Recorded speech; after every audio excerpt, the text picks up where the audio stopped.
Hello everyone, this is Swati Singh. Welcome to Shreeji classes. Thermodynamics में हम लोगों ने लास्ट टर्न पे इंटरनल एनर्जी किया था। उसके दो तीन न्यूमेरिकल देखेंगे, उसके बाद हम लोग हीट कैपेसिटी की तरफ चलेंगे। ठीक है, स्टार्ट करते हैं।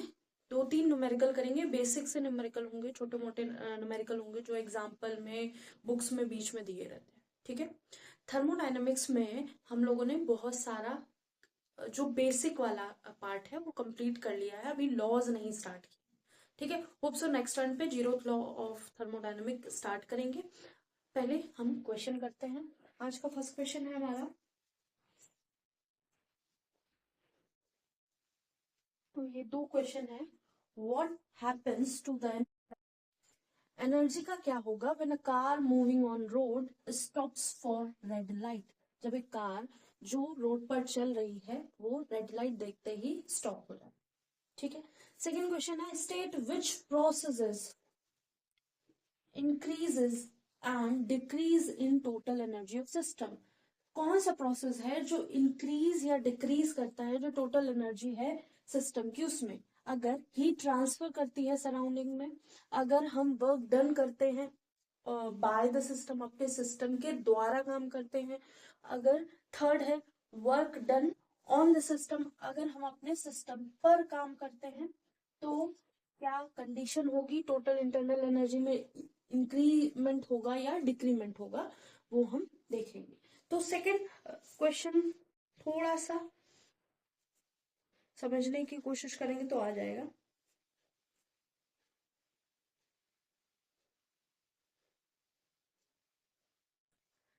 तो पहला क्वेश्चन है कि अगर कार हमारी जो है वो मूव कर रही है, car is moving, car is in moving condition, तो कार के पास क्या है, काइनेटिक एनर्जी है। ठीक है, कार के पास क्या है, काइनेटिक एनर्जी है। तो काइनेटिक एनर्जी है, तो काइनेटिक एनर्जी किस में कन्वर्ट होगी, काइनेटिक एनर्जी कन्वर्ट हो जाएगी हीट एनर्जी में। ठीक है, या फिर कह सकते हैं देखिए कार स्टॉप हुई तो ब्रेक लगाया, या फिर कह सकते ब्रेक लगाया तो टायर का घूमना रुका, जो पैड्स हैं वो काम, उन्होंने काम किया, ब्रेक लगाया जिसकी वजह से कार जो है स्लोअर होने लगी, तो वो कुछ ना कुछ एनर्जी कन्वर्ट हो रही है। तो kinetic energy is converted into heat बोल सकते हैं या फिर एनर्जी बोल सकते हैं। Kinetic energy is converted into heat. ठीक है, जब कोई प्रोसेस हो रहा होगा वहां पे इंक्रीज, जो टोटल एनर्जी है सिस्टम की वो इंक्रीज हो रही है डिक्रीज हो रही है, ये देखने के लिए हम क्या करेंगे। जैसे हमारा सिस्टम है, ये हमारा सिस्टम है, इसमें कुछ भी हीट है या इसका कुछ पर्टिकुलर टेम्परेचर है, और इसने क्या किया, हीट का ट्रांसफर कहाँ कर दिया, सराउंडिंग में कर दिया। तो सिस्टम की एनर्जी क्या हो रही है, सिस्टम की एनर्जी डिक्रीज हो रही है, तो डिक्रीज लिखेंगे, हीट ट्रांसफर टू सराउंडिंग। तो जो टोटल एनर्जी, इसको लिख देते हैं, total energy of system decreases. अगर हम कहें work done by the system, अगर कोई सिस्टम खुद काम कर रहा है या फिर सिस्टम के द्वारा काम कराया जा रहा है। ठीक है, तो जब सिस्टम के पास कुछ खुद की एनर्जी है तभी तो काम कर पाएगा। हमारी बॉडी है, हमने अपनी बॉडी को एनर्जी दी फूड के द्वारा, अब फूड ने क्या किया, पूरी बॉडी ने हमारी एनर्जी ले ली फूड से। ठीक है, अब हम इस लायक हैं कुछ करने के लिए, इसलिए सुबह उठते ही क्या करते हैं हम लोग, सबसे पहले कुछ ना कुछ खा लेते हैं। कि अगर बाई चांस जो रात में प्रोसेस हुआ, रात में वैसे एक्चुअल में हम लोगों ने कुछ किया नहीं है, लेकिन जो बाकी प्रोसेस है जैसे हार्ट बीट चलना, इनहेलिंग एक्सहेलिंग या रेस्पिरेशन सिस्टम होना या सर्कुलेटरी सिस्टम काम करना, डाइजेस्टिव सिस्टम भी काम करता है लेकिन स्लो मोशन में करता है। तो अगर हम सुबह उठ के एक्चुअल में 2-3 घंटे कुछ नहीं भी खाते हैं तो उतना इफेक्ट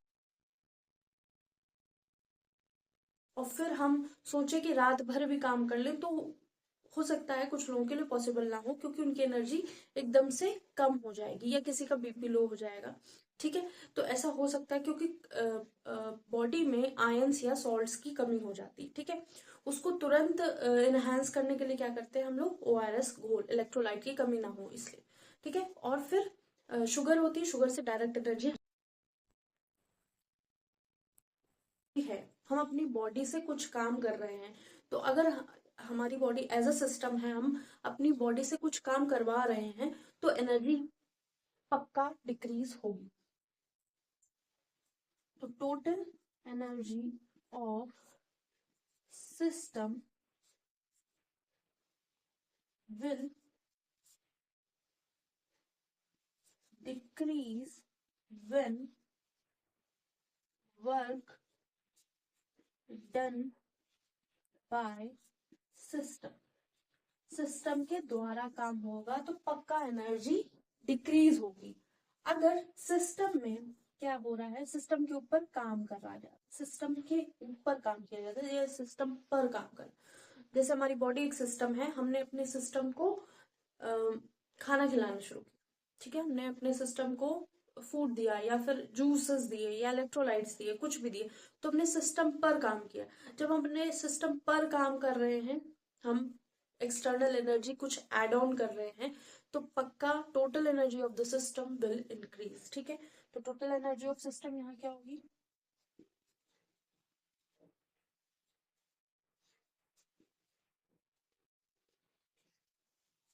इंक्रीज। ठीक है, जब सिस्टम से सराउंडिंग में काम हो रहा होगा या हमारा जो भी सिस्टम होगा वो सराउंडिंग में एनर्जी ट्रांसफर कर रहा होगा या हीट ट्रांसफर कर रहा होगा, तो पक्का सिस्टम के अंदर का जो एनर्जी है वो कम हो जाएगी। जब हमारा सिस्टम खुद अपने आप काम कर रहा होगा, जैसे हमने बॉडी से काम करवाना शुरू किया, अपनी बॉडी को किसी वर्क में लगाया, हमने क्या किया, इस दीवार को दिन भर पुश किया, हो सकता है ये दीवार या ये वॉल जो है वो खिसके ना अपनी पोजीशन से, लेकिन हमने कुछ ना कुछ एनर्जी अपनी लूज कर दी, तो हम डेफिनेटली अपनी एनर्जी में कुछ ना कुछ डिक्रीमेंट पाएंगे या कुछ ना कुछ डिक्रीज इन टोटल एनर्जी हमें देखने को मिलेगा। थर्ड, अगर हमारे सिस्टम पे पर काम हो रहा होगा, हमारे सिस्टम के ऊपर कुछ ना कुछ एड ऑन हो रहा होगा या कुछ ऐसा काम कर रहे होंगे, तो हमारे सिस्टम की एनर्जी, टोटल एनर्जी इंक्रीज करेगी। तो ये थे 2 क्वेश्चन, बेसिक से क्वेश्चन थे।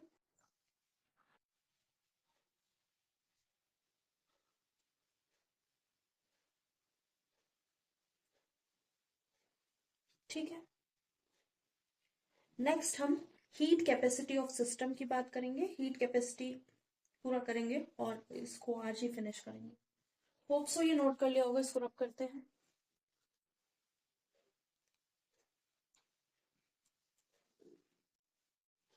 Heat capacity of the system, heat capacity of system की बात करेंगे तो हम क्या कर रहे होंगे, किसी एक सब्सटेंस को ले रहे होंगे, उस सब्सटेंस को हीट कर रहे होंगे, तब तक हीट करेंगे जब तक उस सब्सटेंस का 1 डिग्री सेल्सियस टेम्परेचर बढ़ ना जाए। मान लो हमारे पास 10 ml वाटर है, उसको हमने क्या किया, हीट करना शुरू किया। अब हीट करना जब हमने शुरू किया, तब उसका स्टार्टिंग में उस 10 ml वाटर का जो टेम्परेचर था वो 10 डिग्री सेल्सियस था। ठीक है, हमने उसको हीट करना शुरू किया, वाटर को हीट करने के बाद हमने उसको 11 डिग्री सेल्सियस में पहुंचा दिया वाटर को। जब हमने 11 डिग्री सेल्सियस वाटर का टेम्परेचर पहुंचाया, तो उस प्रोसेस में 10 डिग्री सेल्सियस से 11 डिग्री सेल्सियस पहुंचने में जो हीट रिक्वायर हुई, मतलब हीट जो हमने दी सिस्टम को अपने, या फिर हम कहना चाहें हमारे पास 100 डिग्री सेल्सियस वाटर था, हम उसको 101 डिग्री सेल्सियस बनाना चाहते थे, तो हमने क्या किया, हीट देना शुरू किया। जब हम हीट दे रहे हैं तो 100 से 101 या 10 से 11 डिग्री सेल्सियस, 1 डिग्री सेल्सियस का जो डिफरेंस आ रहा है हमारे सबस्टेंस के टेम्परेचर में, उसको लाने में हमने जितनी एनर्जी उस सिस्टम को दी, उस सब्सटेंस को दी, वही है heat capacity of the system. ठीक है, तो it is defined as heat required, heat की जरूरत जो होगी to raise the temperature of system by 1 degree, किसी भी सिस्टम की हीट को रेज करने में जो हीट की रिक्वायरमेंट होती है, किसी भी सिस्टम के टेम्परेचर को इंक्रीज करने में जो हीट की रिक्वायरमेंट होती है वही है heat capacity of the system. ठीक है, अगर system consist of one substance, अगर सिस्टम एक सब्सटेंस से बना है या फिर और system consist of solution of m ग्राम, इसको लिख देते हैं। फर्स्ट कंडीशन ये, if system consist of solution of m ग्राम, या फिर हमने कोई एक सब्सटेंस लिया है, सिस्टम जो एक सब्सटेंस से बना, या तो ये कह सकते हैं, या फिर हम कह सकते हैं सिस्टम कंसिस्ट ऑफ सॉल्यूशन, कोई सॉल्यूशन है जिसका मास m ग्राम है, 100 ग्राम ले लिया हमने सॉल्यूशन 100 ग्राम। ठीक है, या फिर if system consist of solution of 1 मोल, या फिर कोई हमने सॉल्यूशन लिया है जिसका मोलैरिटी 1 मोल है, या फिर उसमें 1 मोल सब्सटेंस प्रेजेंट है, 1 मोल 6.02 10⁻23 पार्टिकल्स है उसमें, या फिर ऐसा है। तो अगर ये कंडीशन बन रही है, अगर ऐसी कंडीशन बन रही है, तो जब वहां पे हीट की जो रिक्वायरमेंट होगी उसको मोलर हीट कैपेसिटी बोलेंगे। मतलब कहने का कि अगर कोई सब्सटेंस लिया हमने, सिस्टम है, उसमें एक ही सब्सटेंस, वन सब्सटेंस, ठीक है, वाटर है, ठीक है, वाटर ले लिया, अगर ऐसा है, या फिर हमने क्या किया, m ग्राम का सॉल्यूशन ले लिया, या फिर 100 ग्राम का सॉल्यूशन ले लिया, ठीक है, ये ले लिया, या फिर कोई सॉल्यूशन लिया जिसका जिसमें जो नंबर ऑफ सब्सटेंस थे वो 1 मोलर थे, या फिर कह सकते हैं उसमें नंबर ऑफ पार्टिकल 1 मोल था। ठीक है, तो जब ऐसा हुआ तो अब इस सॉल्यूशन को जब हम हीट करेंगे, या फिर इस सॉल्यूशन को जब हम टेम्परेचर इंक्रीज करेंगे 1 डिग्री का, तो जो हीट का चेंज होगा, जो हीट इसमें जरूरत पड़ेगी, उस हीट को हम मोलर हीट कैपेसिटी बोल देंगे।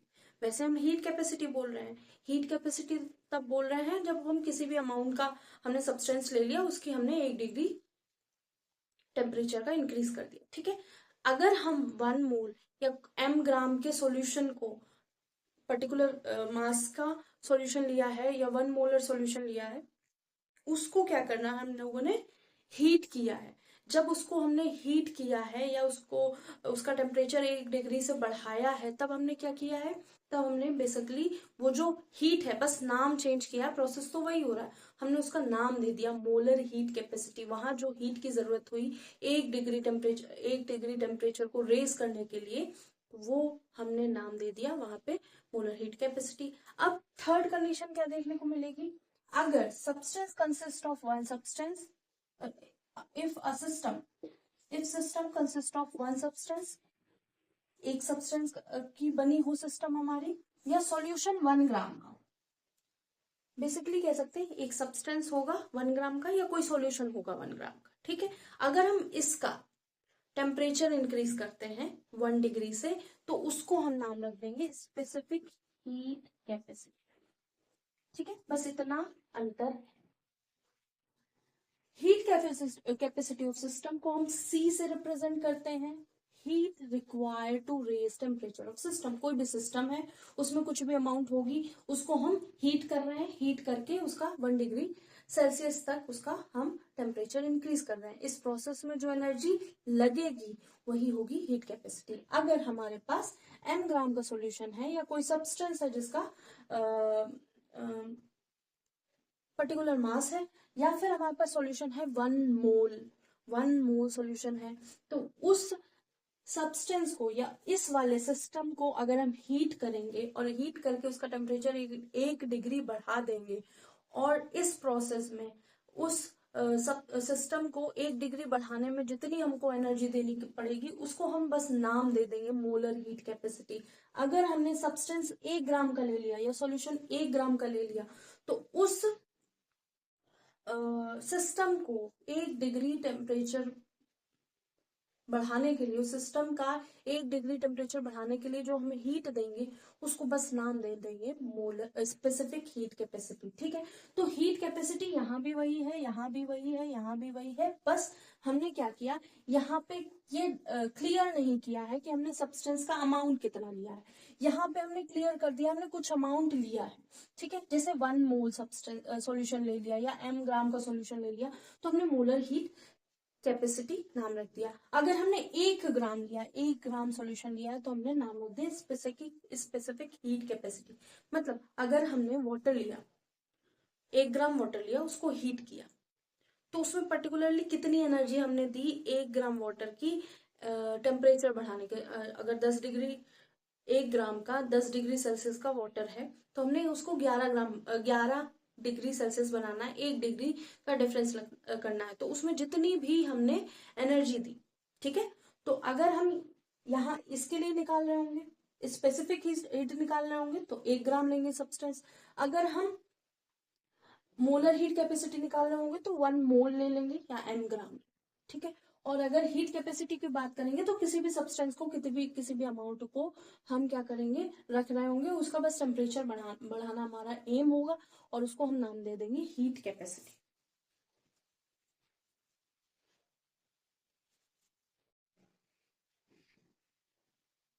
तो होप सो इतना समझ में आया होगा। अब हम नेक्स्ट पॉइंट लिखते हैं heat capacity of the system के।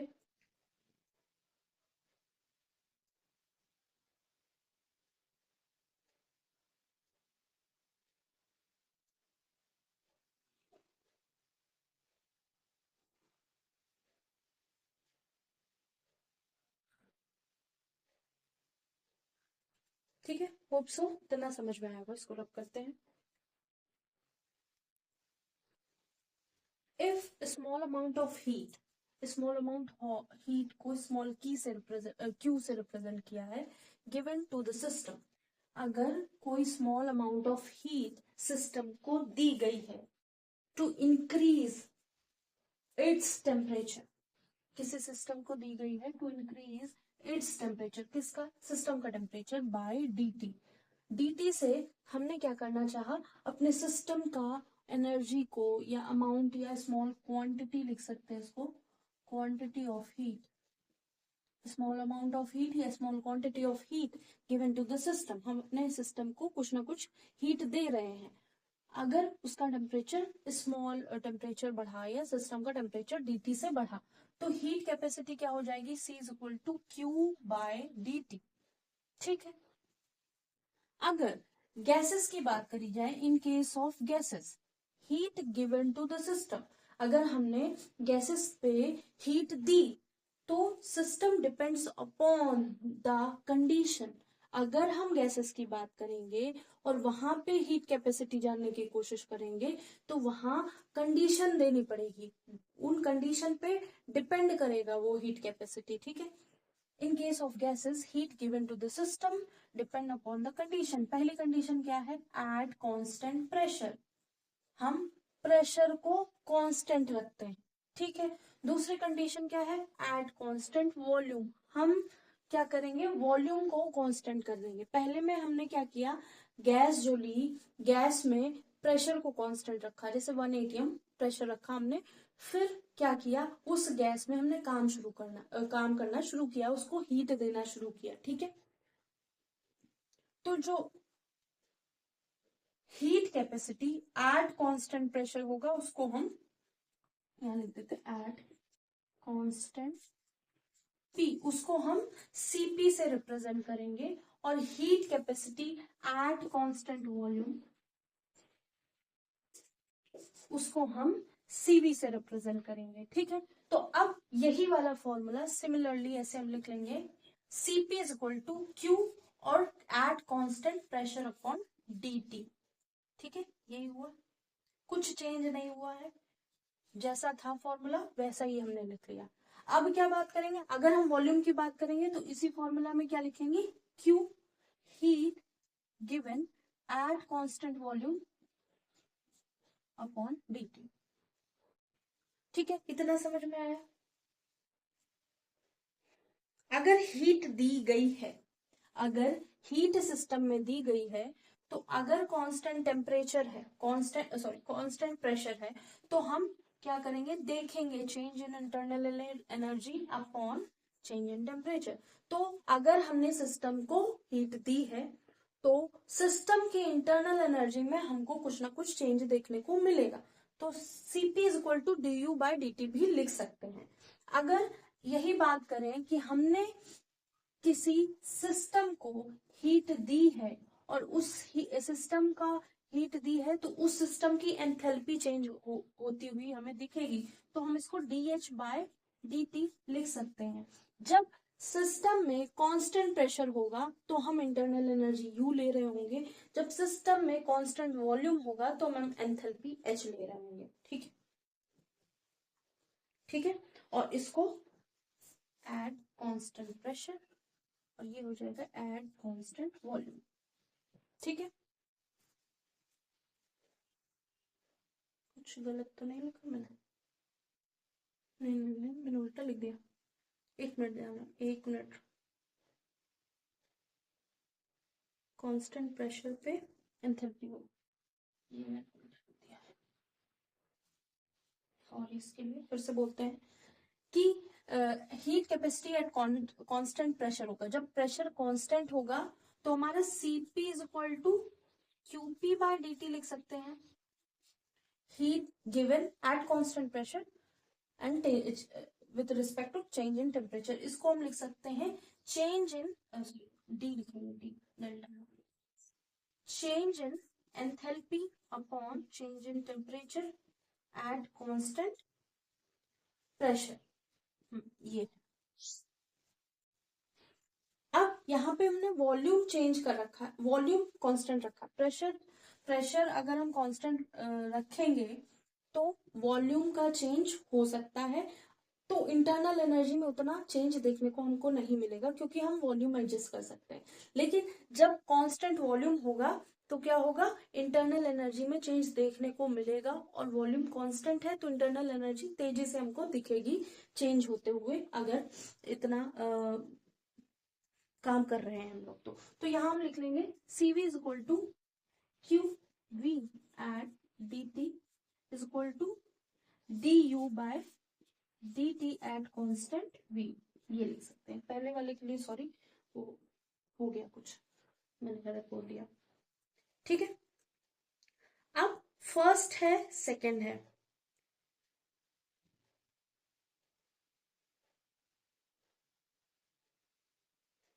फर्स्ट और सेकंड दो इक्वेशंस हैं।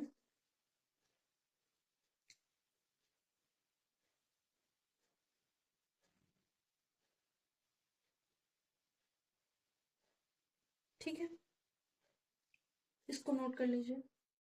ये हमारी फर्स्ट इक्वेशन है और ये हमारी सेकंड इक्वेशन।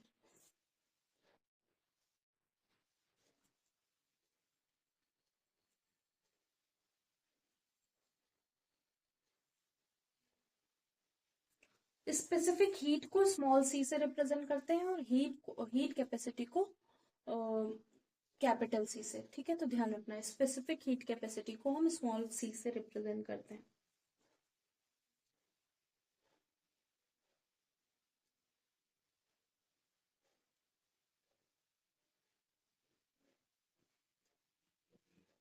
तो होप सो इतना नोट कर लिया होगा।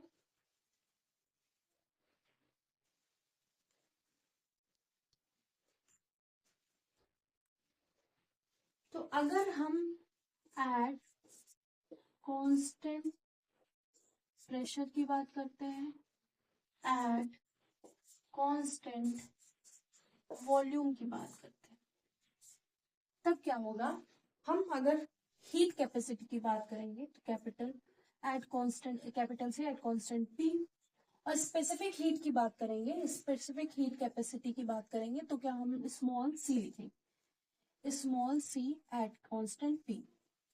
अब इसमें हम मॉलिक्यूलर वेट, क्या कह सकते हैं, हम जो भी सब्सटेंस ले रहे हैं उसका वेट ले लेते हैं, वेट ऑफ गैस। ये है वेट ऑफ गैस। ठीक है, देखिए क्या किया, ये है हीट कैपेसिटी। हम कितना भी अमाउंट लेके कितनी भी हीट की हीट कैपेसिटी निकाल सकते हैं। ठीक है, कि हमने एम अमाउंट लिया, उसको हीट कर दिया, तो उसको हमने नाम दे दिया हीट कैपेसिटी या मोलर हीट कैपेसिटी। ठीक है, और एम अमाउंट लिया तो मोलर हीट कैपेसिटी। लेकिन अगर स्पेसिफिक हीट की बात करी जाए तो स्पेसिफिक हीट क्या होता है? 1 ग्राम का 1 डिग्री टेम्परेचर हम बढ़ा रहे हैं। ठीक है, जब हम 1 ग्राम का 1 डिग्री टेम्परेचर बढ़ा रहे हैं तो वही तो बराबर होगा ना, हमने कुछ भी जैसे 1 ग्राम का में 10 कैलोरी एनर्जी लगाई। ठीक है, और वो जो 10 डिग्री सेल्सियस था वो 1 ग्राम ही 11 डिग्री सेल्सियस बन गया। ठीक है, तो ये जो एनर्जी है अगर हम 100 ग्राम ले लें वो 100 ही ग्राम तो रहेगा। ठीक है, फेज में चेंज अभी नहीं हो रहा है, फेज नहीं कंसिडर किया गया, हमने गैस की बात करी है। तो ये 10 डिग्री सेल्सियस था, इसको हमने 11 डिग्री सेल्सियस करना, तो इसी का तो मल्टीप्लाई करेंगे। ठीक है, 10 डिग्री था और 11 डिग्री बनाना, तो 1 ग्राम में 10 एनर्जी लगी, तो यहाँ पे भी हम मल्टीप्लाई करेंगे ना।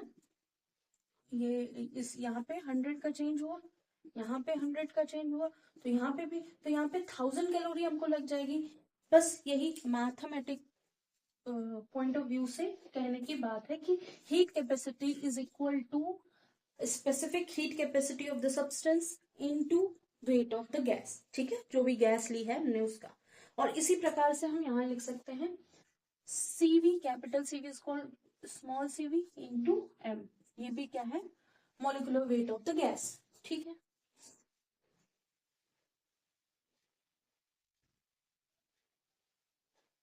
सीपी क्या है?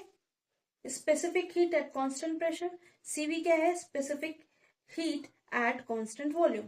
और वी है हमारा वी है हमारा क्या? नहीं, ये specific heat at constant pressure, specific heat at constant volume. ठीक है, और एम है मोलिकुलर वेट। ठीक है, अब हमें ये पता है CP minus CV is equal to R होता है, गैस कांस्टेंट के बराबर होता है। ठीक है, CP minus CV gas constant के बराबर होता है। इसको हम आर को क्या बोलेंगे? Molar gas constant. ठीक है,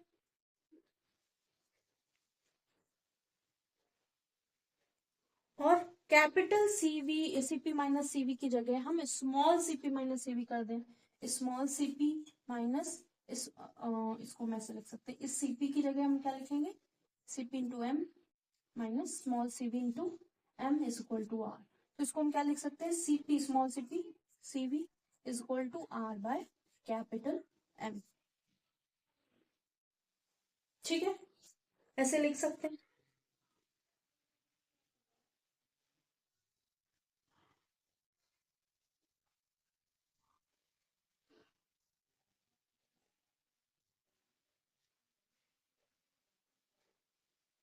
ठीक है, अगर हम ये एक रिलेशन हमको ये पता होना चाहिए, ये हीट कैपेसिटी से रिलेटेड है, ये स्पेसिफिक हीट कैपेसिटी से रिलेटेड है। ठीक है,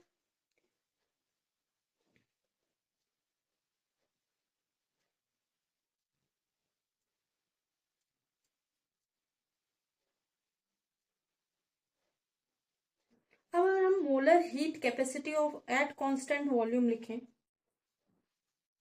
molar heat capacity at constant volume, तो वो क्या होगा? उसको हम किससे रिप्रेजेंट कर रहे थे? कैपिटल, ये वाला तो मोलर है ना, हीट कैपेसिटी या मोलर, क्योंकि हम पर्टिकुलर ग्राम ले लिया, पर्टिकुलर मास ले लिया, तो इसको मोलर ही बोलेंगे। ठीक है, इसको लिख लेते हैं मोलर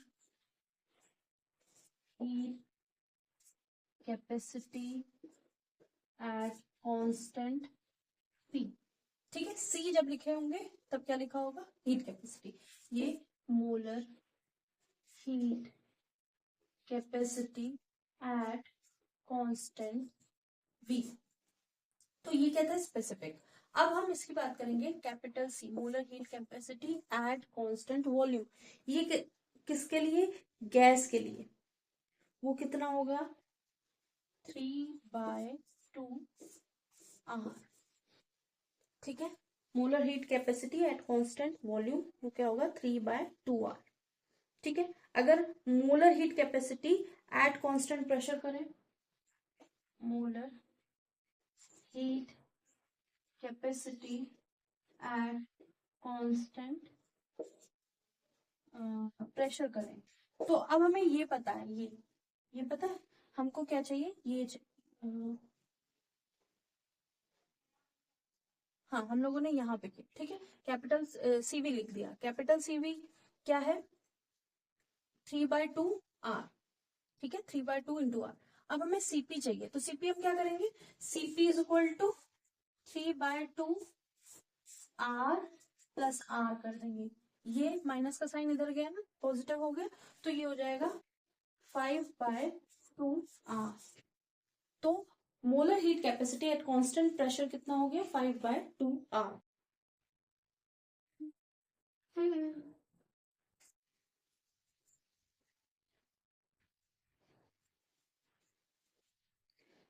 और यहीं पे अगर हम पॉइसन्स रेशियो देखें, पॉइसन्स रेशियो क्या है, पॉइसन्स रेशियो है हमारा एक तरह का रेशियो है CP/CV का। वो किसके बराबर हो जाएगा वो हम लिख लेंगे। ठीक है, तो हम लिखते हैं पॉइसन्स रेशियो, जिसको हम गामा से रिप्रेजेंट करेंगे। ठीक है, वो क्या होता है CP/CV। ठीक है, CP/CV, ये सफिक्स में लिखो, स्मॉल लिखेंगे। ठीक है, CP/CV इज इक्वल टू कितना हो जाएगा, वो हो जाएगा, अब CP कितना है 5/2R, CV कितना है 3/2R, 2 कैंसिल, R कैंसिल, तो CP/CV कितना हो जाएगा, CP/CV हमारा हो जाएगा 5/3। ठीक है, उसको 1.66 हम लिख सकते हैं, 1.66। ठीक है, ये किसके लिए होगा, मोनोटॉमिक गैस के लिए। ठीक है, जो पॉइसन्स रेशियो है ये अगर मोनोटॉमिक फॉर, यहाँ पे दिख रहा है, दिख रहा है, हाँ दिख रहा है, पहला for mono atomic gas, mono atomic gas कौन सी है, मोनो एटॉमिक गैस है हीलियम, आर्गन, जेनन, ये सब है मोनोटॉमिक, जिसका एक ही सब्सटेंस है, एक ही मतलब वो अपना एक ही पार्टिकल गैस में है, फॉर्मूला उसका एक ही है। ठीक है, तो गामा इज इक्वल टू 1.66। और अगर बायोटॉमिक बोले रहे या डायटोमिक बोले, for diatomic gas, second for diatomic gas, तो डायटोमिक गैस के लिए पॉइसन्स रेशियो क्या हो जाएगा 1.4। ठीक है, 1.40, 1.44 ऐसे लिख सकते हैं। ठीक है, 40। और थर्ड है फॉर ट्राइएटोमिक। अब डायटोमिक कौन कौन सी गैसेस हैं, O2 है, H2 है, N2 है, ये सारी। ठीक है, और फॉर ट्राइएटोमिक गैस तो यहाँ पे गामा इज इक्वल टू कितना हो जाएगा 1.33।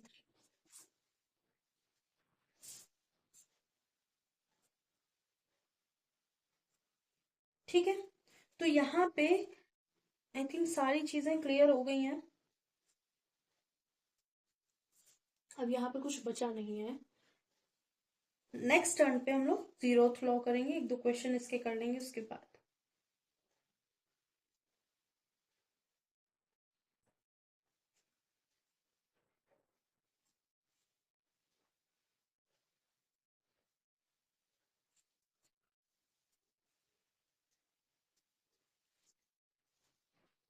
होप सो आज की क्लास समझ में आई होगी।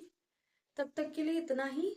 लाइक कीजिएगा, सब्सक्राइब कीजिएगा, शेयर कीजिएगा, बताइएगा क्लासेस कैसी लग रही हैं। और अभी जीरोथ लॉ और फर्स्ट लॉ एक साथ कराएंगे, सेकेंड लॉ भी कंपैरिजन के लिए एक साथ देख लेंगे, लेकिन ऐसा कोई उसमें कंपैरिजन है नहीं। ठीक है, zeroth law first law second class में, नेक्स्ट क्लास में करेंगे, और 1-2 क्वेश्चन देखेंगे जो हमारे स्पेसिफिक हीट या हीट कैपेसिटी से रिलेटेड होंगे। आज के लिए इतना ही, थैंक यू।